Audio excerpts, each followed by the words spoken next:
Hello learners, welcome back to my channel. आज की हमारी ये वीडियो बहुत ही खास होने वाली है क्योंकि आज हम पढ़ने वाले हैं कुछ हिंदी पेडागोजी के बहुत ही इंपॉर्टेंट क्वेश्चंस। आज का पहला क्वेश्चन हमारा है, वे कथन जो आपसी व्यवहार में सामान्य रूप से प्रयुक्त होते हैं उन्हें कहते हैं। यानी कि वे कथन यानी कि वो डायलॉग जो आपसी व्यवहार में यानी कि हम लोग जो आपस में यूज करते हैं, उन्हें सामान्य रूप से जो बोला जाता है उन्हें कहते हैं, उन्हें क्या कहा जाता है। यानी कि ऐसे कथन या फिर ऐसे डायलॉग या फिर ऐसा कम्युनिकेशन जो हम सामान्य तौर पर आपसी, जैसे मान लीजिए अपने फ्रेंड्स के बीच में या फिर आपसी जो आपके निजी जो आपके आसपास लोग रहते हैं उनके साथ जिस तरीके से आप बातचीत करते हैं उनको क्या कहा जाता है।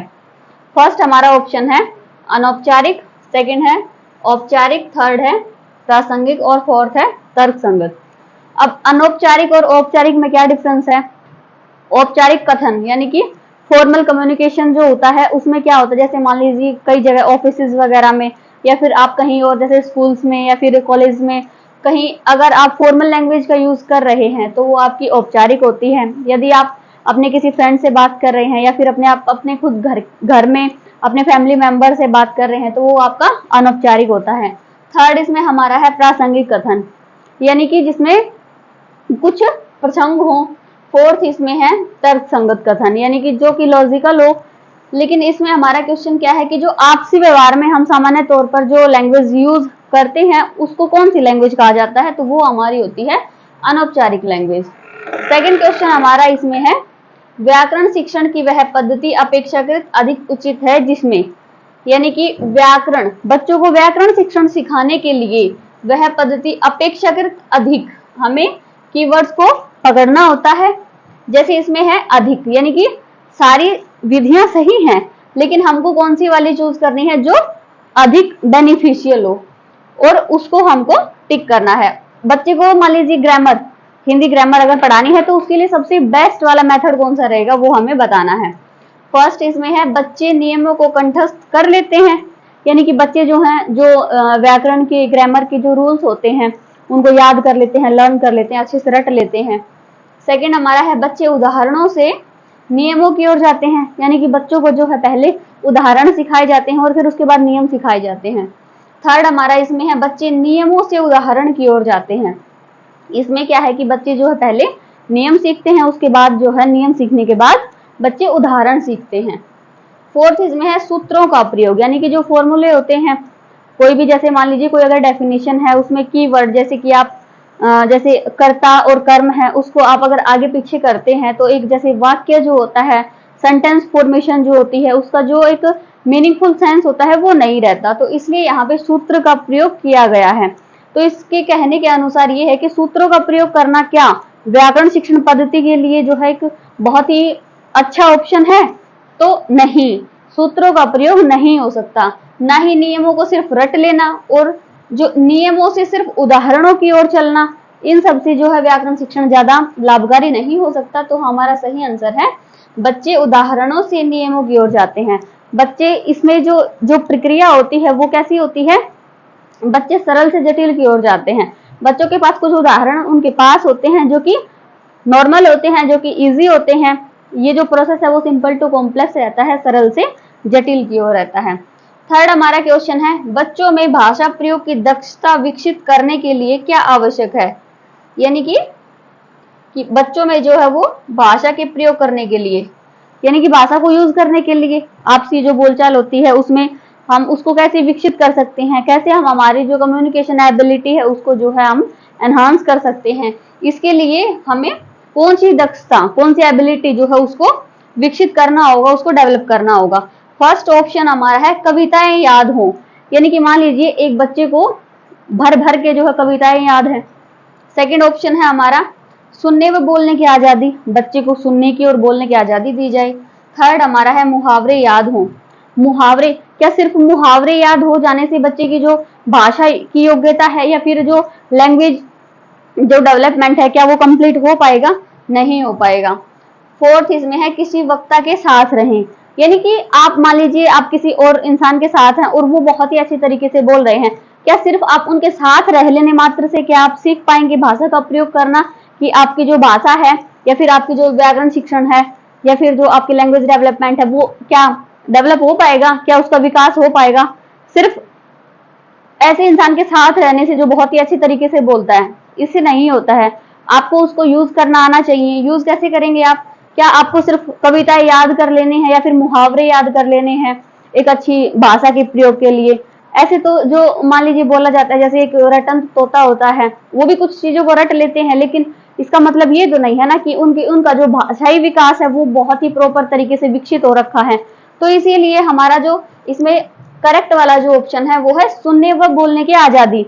यानी कि बच्चे को सबसे पहले सुनने की आजादी होनी चाहिए और उसके साथ साथ बोलने की आजादी। अगर बच्चा सुनेगा तो नए नए शब्द जो है उसके कानों में जाएंगे, वो उसके दिमाग में सोचेगा अच्छा इस शब्द का ये मीनिंग है, ऐसे होता है।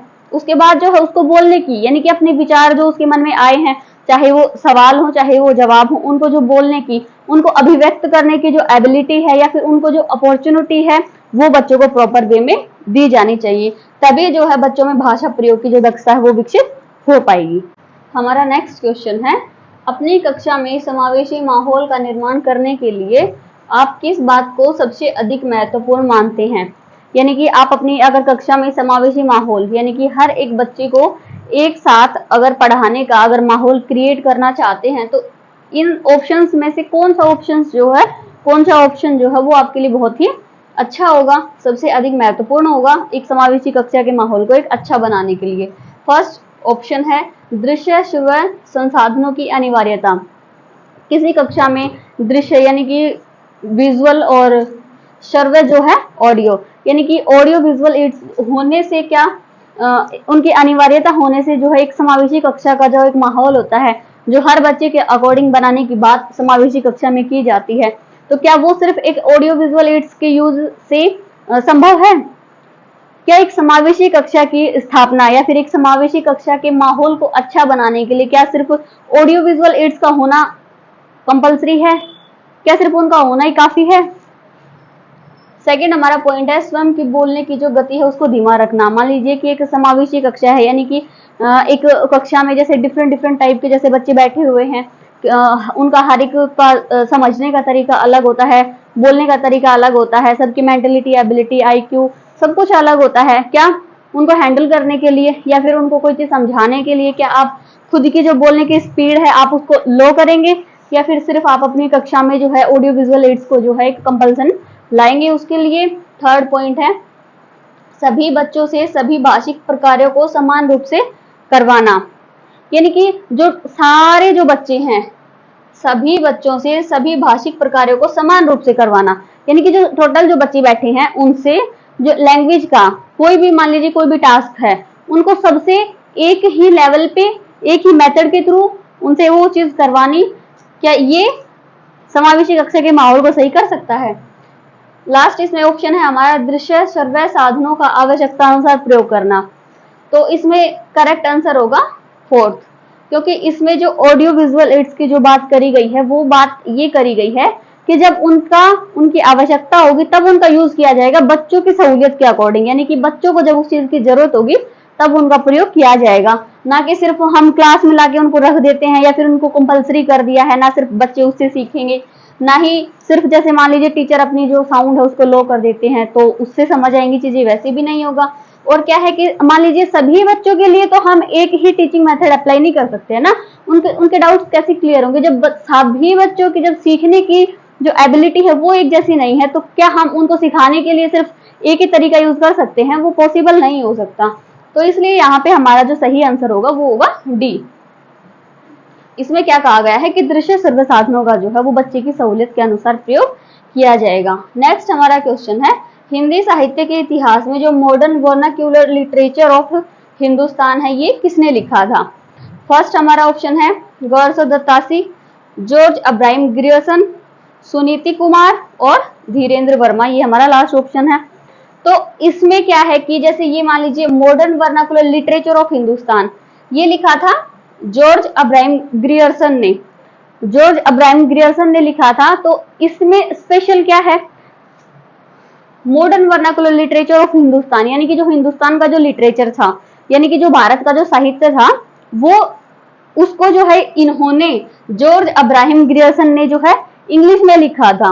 और इंग्लिश में लिखने के साथ साथ जो है इनके काल में सबसे पहले जो है हिंदी के साहित्य को जो है अलग अलग काल में विभाजित करने का प्रयत्न किया गया था।